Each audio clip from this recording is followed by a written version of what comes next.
సంవత్సరాల తరబడి ఎన్ని మందులు వాడినా మీ మోకాల నొప్పులు తగ్గట్లేదా? ప్రాణ పెయిన్ క్లినిక్ లో అత్యాధునిక చికిత్స. ఏపీ మాజీ సీఎం వైఎస్ జగన్మోహన్ రెడ్డి అక్రమాస్తుల కేసులో బిగ్ ట్విస్ట్ చోటు చేసుకుంది.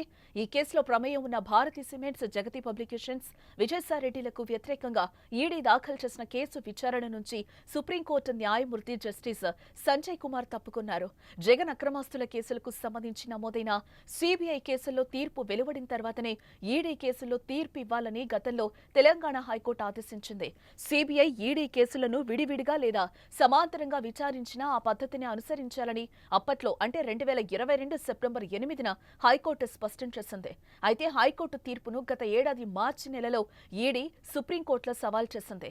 ఈడీ దాఖలు చేసిన పిటిషన్లు జస్టిస్ సంజయ్ ఖన్నా, జస్టిస్ సంజయ్ కుమార్లతో కూడిన సుప్రీంకోర్టు ద్విసభ్య ధర్మాసనం ముందు విచారణకు వచ్చాయి. అయితే కేసు ప్రారంభమైన వెంటనే తాను విచారణ నుండి తప్పుకుంటున్నారని జస్టిస్ సంజయ్ కుమార్ స్పష్టం చేశారు. వాదనలు వినిపించేందుకు ఇరుపక్షాల న్యాయవాదులు సిద్ధమవగా జస్టిస్ సంజయ్ కుమార్ లేని ధర్మాసనం ముందు పిటిషన్లు లిస్టు చేయనున్నట్లుగా జస్టిస్ సంజీవ్ ఖన్నా వెల్లడించారు.